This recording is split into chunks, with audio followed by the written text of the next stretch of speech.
নমস্কাৰ শিক্ষাৰ্থীসকল এই কক্সালে স্বাগতম জনাইছো আশা কৰো তোমালোক ভালে আছা আজি আমি পঢ়িব ওলাইছো ষষ্ঠ শ্ৰেণীৰ অসমীয়া বিষয়ৰ উন্মেষ পাঠ্যপুথিৰ তৃতীয়টি পাঠ পুথি অধ্যয়নৰ 2 নম্বৰ অংকটো আহাচোন আজি আমি এই দ্বিতীয় নম্বৰ অংকটোত কি পঢ়িম হেয়া চাও ছাত্ৰ ছাত্ৰীসকল ইতিমধ্যে আমি পুথি অধ্যয়নৰ সুবিধাৰ বিষয়ে কৈছিলুৱে ইতিয়া পুথি অধ্যয়নৰ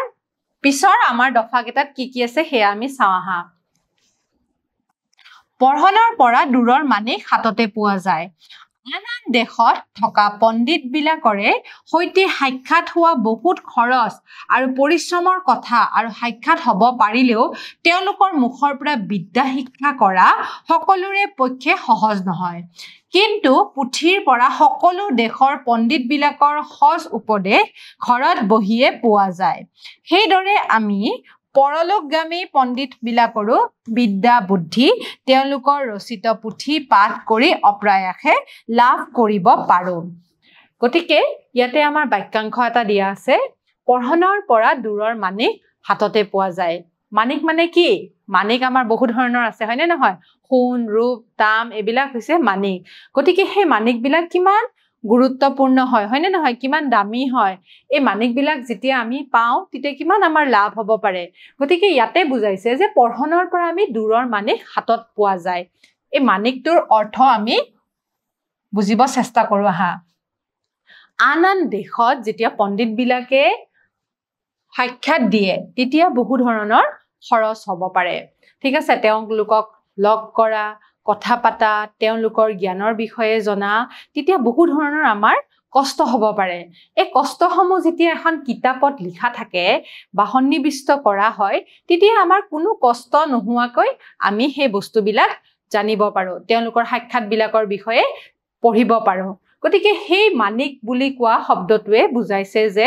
আমি দূৰৰ যিবিলাক মানুহ আছে বা পণ্ডিতসকলৰ কথা বতৰা আছে সেইবিলাক আমি কিতাপৰ জৰিয়তে বা কিতাপৰ মাধ্যমৰে পাব পাৰো গতিকে পঢ়নৰ পৰা দূৰৰ মানিক হাততে পোৱা যায় কিছুমান লোক আমাৰ পৰলোকগামী হয় মৃত্যু হয় সেই মৃত্যু হোৱা লোকসকলৰ যিবিলাক লিখনি সেইবিলাক লিখনি আমি কিতাপৰ জৰিয়তে পাব পাৰো তেওঁলোকৰ চিন্তা চৰ্চাবিলাক তেওঁলোকে কি ভাবিছিলে তেওঁলোকৰ ৰচনাবিলাক আমি যেতিয়া কিতাপত পাওঁ তেওঁলোকৰ বিষয়েও আমি গম পাব পাৰো হয়নে নহয় গতিকে ছাত্ৰ ছাত্ৰীসকল ইয়াতে আমি এইখিনি কথাই বুজিলো যে পঢ়নৰ পৰা আমি দূৰত থকা মানিকটো হাততে পোৱা যায় মানে আমাৰ হাতত পোৱা যায় মানে কিতাপৰ আকাৰত আমি হাততে পাব পাৰো ঠিক আছে সংসাৰত উদ্গতি কৰিবলৈ মানুহক মনৰ একাগ্ৰতা লাগে আমি যদি বিকাশ সাধন কৰিব লাগে নিজৰ তেতিয়া আমাক একাগ্ৰতাৰ অতি দৰকাৰ ঠিক আছে একাগ্ৰতা হৈছে মানে কোনো এটা বস্তু বা কোনো এটা কাম কৰোতে যিমানখিনি আমি গুৰুত্ব দিওঁ ঠিক আছে একেৰাহে আমি মনোযোগ দি থাকো পঢ়নৰ পৰা হে একাগ্ৰতা জন্মে যেতিয়া আমি কিতাপ পঢ়ো তেতিয়া আমি একাগ্ৰতা বিকাশ হয় বুলি কোৱা হয় ঠিক আছে গতিকে ছাত্ৰ ছাত্ৰীসকল যেতিয়া আমি কিতাপ পঢ়ো কিতাপখনৰ জৰিয়তে আমাৰ একাগ্ৰতা বৃদ্ধি পায় চঞ্চল মন থিৰ কৰিবলৈ আৰু ভুটা বুদ্ধি চুকা কৰিবলৈ আমাৰ মনটো চঞ্চল হয় নে নহয় এতিয়া ইয়াতে আছে আকৌ মন গৈ পেলাই কৰবাত যাব পাৰে পৃথিৱীৰ কোনো এটা কোণত গৈ পাব পাৰে এই চঞ্চল মনটো থিৰ কৰিবৰ কাৰণে স্থিৰ কৰিবৰ কাৰণে আমি কি কৰিব লাগে কিতাপ পঢ়িব লাগে কিতাপ পঢ়াৰ ফলত আমাৰ মনটো স্থিৰ হয় আৰু কৈছে ভুটা বুদ্ধি চুকা কৰিবলৈ আমাৰ যদি বুদ্ধি নাই সেই বুদ্ধিখিনি আমি কৰপা পাব পাৰো কিতাপ পঢ়ি পেলাই আমি পাব পাৰো লাভ কৰিব পাৰো গতিকে আমাৰ বুদ্ধি চুকা কৰিবৰ কাৰণে আমি কিতাপৰ জৰিয়তে লাভ কৰিব পাৰো পঢ়নৰ নিচিনা গুণকাৰী উপায় নাই গতিকে কিতাপ পঢ়াৰ ফলত আমাৰ কিমান লাভ হয় হেয়া বুজাইছে কোনো এখন পুথি পঢ়ি তাৰ ভাৱ বুজি ল'ব লাগিলে মন পুতি পঢ়িব লাগে এতিয়া ইয়াতে এটা কথা কৈছে যে এখন পুথি পঢ়িবৰ কাৰণে পুথিখনৰ পৰা আমি জ্ঞান অৰ্জন কৰিবৰ কাৰণে পুথিখন আমি ভালদৰে একাগ্ৰতাৰে পঢ়িব লাগিব এনেকুৱা নহয় যে আমি চেলেং পেটেংকে ওপৰে ওপৰে পঢ়ি গৈছো আমি পুথিখন যেতিয়া ভালদৰে মনোযোগৰে পঢ়ো তেতিয়াহে আমি তাৰ গুণটো লাভ কৰিব পাৰো ওপৰে ওপৰে চেলেং পেটেংকৈ পঢ়িলে আচল ভাৱ উদ্ধাৰ কৰিব নোৱাৰি লেখকজনে কি ক'ব বিচাৰিছে বা তাতে কি কি বস্তু আছে সেইখিনি কথা জানিবৰ কাৰণে আমি ভালদৰে প্ৰতিটো লাইনে পঢ়িব লাগিব ঠিক আছে আৰু তাৰ ভাৱটো বুজিব লাগিব সেই দেখি পঢ়িবৰ সময়ত মনটোক আন সকলো কথাৰ পৰা এৰুৱাই আনি এটা কথাত লগাব লাগে গতিকে পঢ়াৰ সময়ত আমাৰ মনটোকো আমি বান্ধি ৰাখিব লাগিব মনটোক বান্ধি পেলাই সকলো কথাৰ পৰা আমি অতৰাই আনি পেলাই আমি কিতাপখন ভালদৰে পঢ়িব লাগিব যাতে আমাৰ মনটো বেলেগলৈ নাযায় কিতাপৰ মাজতে সোমাই পৰে যি সদায় এইদৰে মনক এটা কথাত লগাই ৰাখে তাৰ চঞ্চলতা অনুক্ৰমে কমি যায় যেতিয়া আমি মনটো এটা কামত লগাই থাকো ইয়াতে কৈছে যে আমি মনটোক যদি বিভিন্ন কামত লগাই থাকো তেনেহলে আমাৰ কামবিলাকো ভাল নহয় কিন্তু যদি আমি মনটোক এটা কামতে লগাই থাকো তেতিয়া আমি তাৰ পৰা কিবা নহয় কিবা লাভ কৰিব পাৰো গতিকে চঞ্চলতাটো কমি যায় গতিকে ইয়াতে বুজাইছে যদি আমি পুথি অধ্যয়নৰ জৰিয়তে আমাৰ নিজৰ চঞ্চল মনটোকো আমি ভাল কৰিব পাৰো আৰু কালত গৈ সি এটা বিষয়ত একানপতীয়া হৈ লাগিব পাৰে গতিকে শেষত গৈ পেলাই কি হ'ব পাৰে একানপতীয়া হয় মানে এটা কামতে লাগি থাকিব পাৰে গতিকে সেই কামটো ভাল হৈ পৰে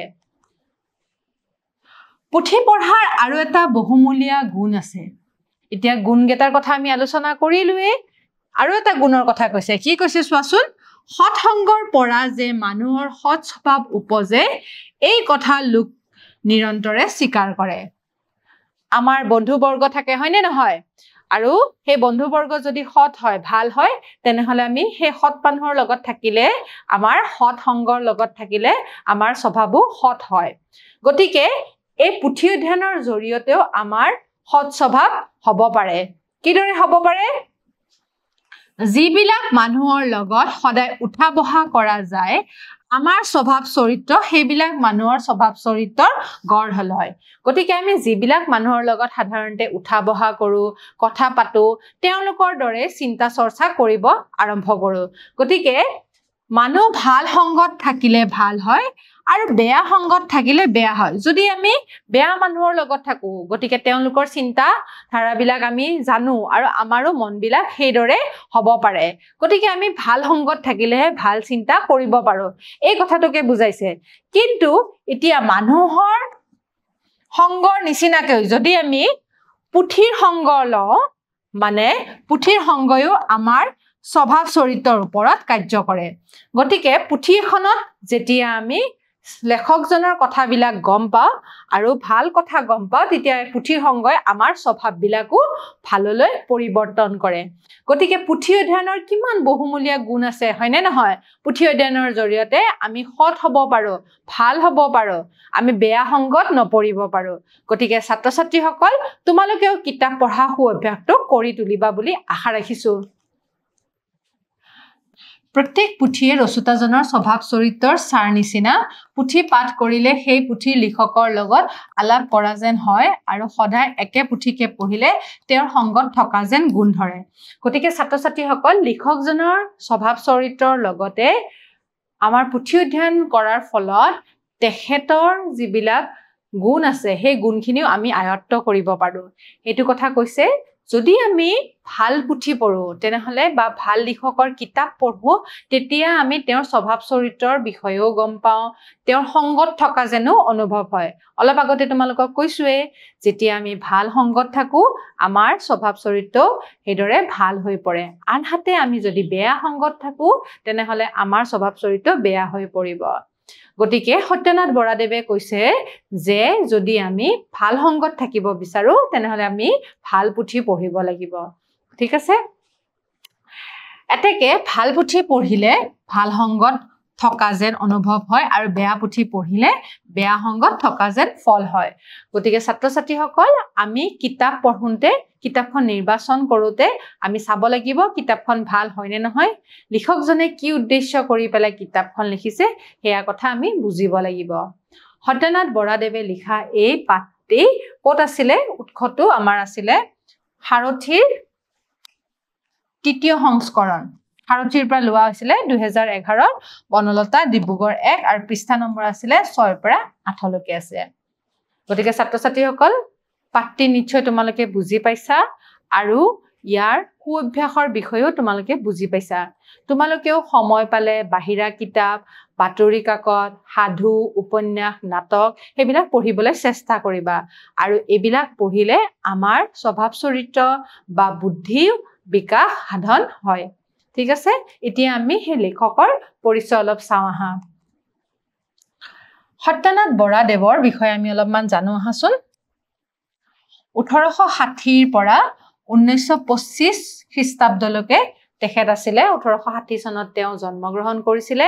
আৰু 1925 চনত তেওঁ মৃত্যুবৰণ কৰিছিলে অসমীয়া সাহিত্য জগতত এগৰাকী ব্যাকৰণিক আৰু প্ৰবন্ধকাৰ হিচাপে পৰিচিত ব্যাকৰণিক মানে তেখেতে ব্যাকৰণ ৰচনা কৰিছিল আৰু প্ৰবন্ধকাৰ হিচাপে পৰিচিত প্ৰবন্ধ লিখিছিলে তেওঁ কেইখনমান উল্লেখযোগ্য প্ৰবন্ধ সংকলন হ'ল সাৰথী চিন্তাকলি আকাশ ৰহস্য সাহিত্য বিচাৰ আদি তেওঁ গীতাৱলী আৰু কামৰূপীয় লোকগীত নামৰ দুখন গীতৰ পুথিও প্ৰকাশ কৰিছিলে বহল ব্যাকৰণৰ অসমীয়াৰ ব্যাকৰণ তোমালোকে জানাই বহল ব্যাকৰণৰ প্ৰণেতা হিচাপে সত্যনাথ বৰাৰ নাম অসমীয়া ভাষা সাহিত্যৰ ইতিহাসত সদায় জিলিকি থাকিব গতিকে অসমীয়াৰ ভাষা সাহিত্যৰ ভিতৰত বহল ব্যাকৰণ অসমীয়া ভাষাৰ ব্যাকৰণৰ বিষয়েও এখন কিতাপ লিখিছিলে সেইখন কিতাপ আছিলে বহল ব্যাকৰণ ঠিক আছে আৰু প্ৰবন্ধ কি লিখিছিলে সংকলন সাৰথী চিন্তাকলি আকাশ ৰহস্য সাহিত্য বিচাৰ এবিলাক তেখেতৰ প্ৰবন্ধ ঠিক আছে আৰু দুখন গীতৰ পুথিও আছিলে কি আছিলে গীতাৱলী আৰু কামৰূপীয় লোকগীত নামৰ দুখন গীতৰ পুথি এতিয়া আমি দুটামান প্ৰশ্ন চাওঁ হা পুথি অধ্যয়ন পাত্ৰী লেখকৰ নাম কি আছিলে মনত আছেনে তোমালোকৰ সত্যনাথ বৰাদেৱ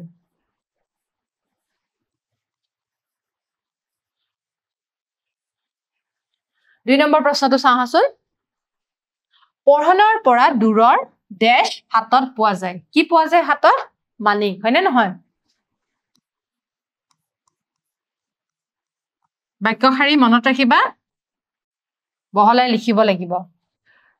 3 নম্বৰ প্ৰশ্নটো চোৱাচোন সত্যনাথ বৰাদেৱে লিখা এখন প্ৰবন্ধ সংকলনৰ নাম লিখিব দিছে বহু কিখন আছে তোমালোকে যিকোনো এখন লিখিব পাৰা